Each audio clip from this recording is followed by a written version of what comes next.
Mix coffee with oats. The secret coffee shops don't want you to know. Here in my bowl, I'm going to add 1 cup of rolled oats, which will be the base of our recipe. Then I pour in 1 cup of water, covering the oats so they start to hydrate. I mix the oats well with a spoon, making sure the water coats all the flakes.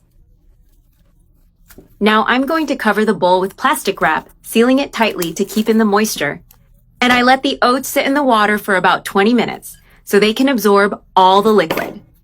Meanwhile, in another container, I add 2 tablespoons of instant coffee.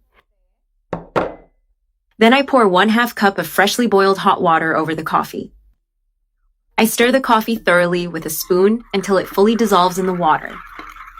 If you prefer, you can also use coffee you've already brewed beforehand.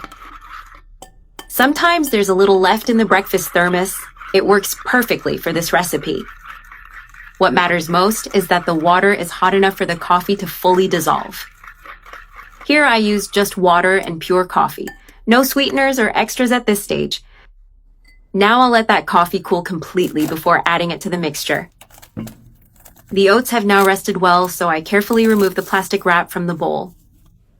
They're well hydrated, the flakes are soft and have puffed up in volume. Now I transfer all the oats into a strainer to drain any remaining water.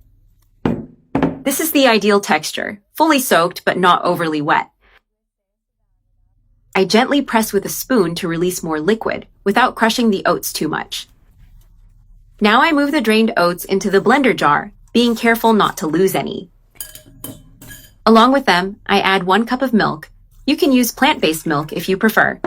I also pour in the completely cooled coffee, which adds aroma and rich flavor. I add 1/2 cup of brown sugar, which pairs wonderfully with both coffee and oats. You can substitute the brown sugar with honey if you're looking for a more natural option. Now I add the ice cubes, which will make the drink cold and creamy. I use a generous amount of ice to make sure our cappuccino has the perfect texture. Look at that! What a treat! Now I close the blender tightly and blend until all ingredients are fully combined. I've blended for a few minutes and my cappuccino is ready with a perfect consistency. Creamy texture and visually very appealing. Super easy to make, nutritious, and packed with amazing flavor. And it's ready to serve without any issues. A light, healthy drink that everyone will enjoy. The result of this oat cappuccino is simply delicious, with tons of flavor and a smooth texture. A true delight to enjoy at any time of day.